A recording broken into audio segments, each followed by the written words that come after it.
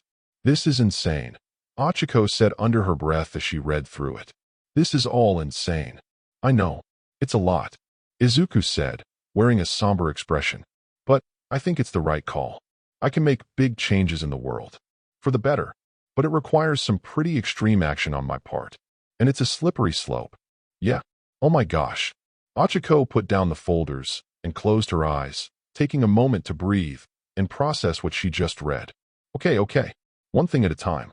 I don't like this successor thing. I really don't like it.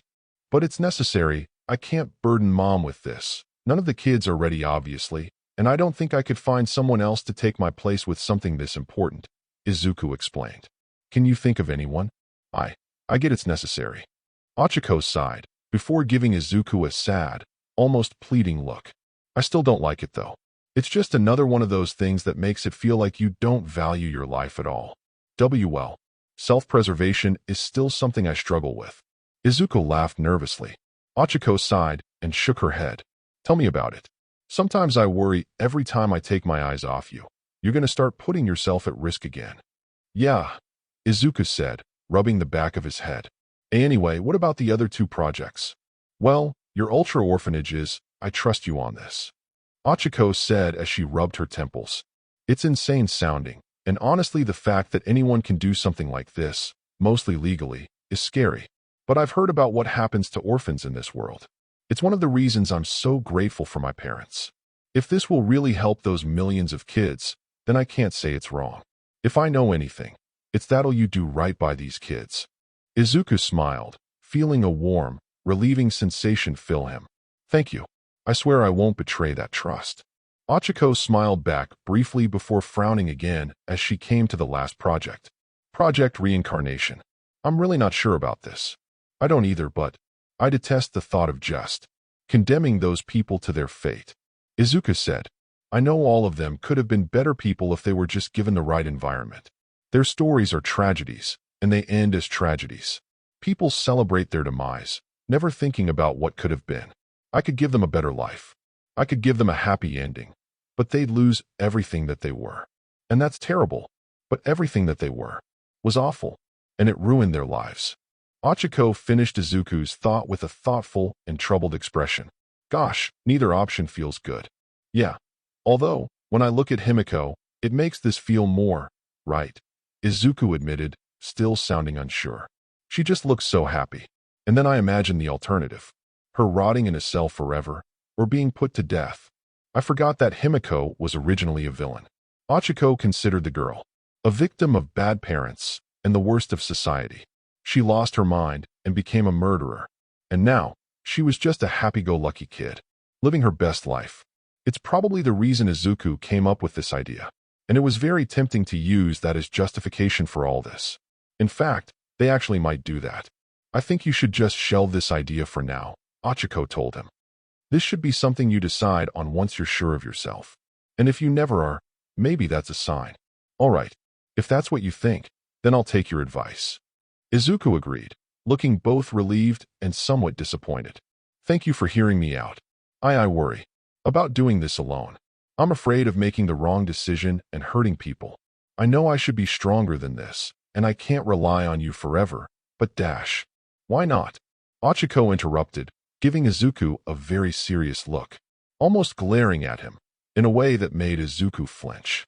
Not because of any potential malice, but because of the obvious sadness and disappointment coming off of her. Why can't you rely on me? Why do you need to keep having to put everything on yourself? I'm not going anywhere. So just trust me like you're doing right now. Ochiko, one day you're going to be the #1 hero, Izuku said, looking at her sadly. You're going to be so busy. Do you really want to spend all your free time helping out me? You deserve better than that. Snap. In less than a second, One for All came to life, and Ochiko grabbed the table, threw it aside, and grabbed the couch Izuku was on, trapping him between her arms and taking him completely off guard. Yua Ooka dash. Let me show you how I want to spend my time. Ochiko hissed, and then she lowered herself onto him, and their lips met. It was far from the romantic, fairy tale kiss you'd see in a book or TV show. It was rough and very one-sided, as Ochiko poured both her affection and frustration for Izuku into it, making it very rough, and Izuku's brain had ceased to function, so he wasn't doing much of anything. Eventually, Ochiko pulled back and took a breath, before looking back down at Izuku and pulling him up, using her quirk to lift him into the air. Listen here, Izuku Midoriya. You kind, pure-hearted, smart, incredibly talented, adorable, man that I love. I love spending time with you. You make me happy. Not just you. Your entire family too. I love all of them. So don't try and tell me that one day I'm gonna up and leave you, because I'm busy. You couldn't even get rid of me if you tried. I'm gonna be with you till the bitter end, you hear. So no more talking like that. Understood. IFWA Potact. Izuku responded, his brain still trying to reboot and process what the heck just happened. Why yes. Good. Ochiko said. The anger and frustration started to fade, and rationality returned. Ochiko quickly realized what she just did and said, and her face started to turn red. Damn it all. This was not how I wanted to do this. I mean, I didn't really know how I wanted to do this, but not like this. Her courage slipping away, Ochiko felt tempted to just apologize and run away.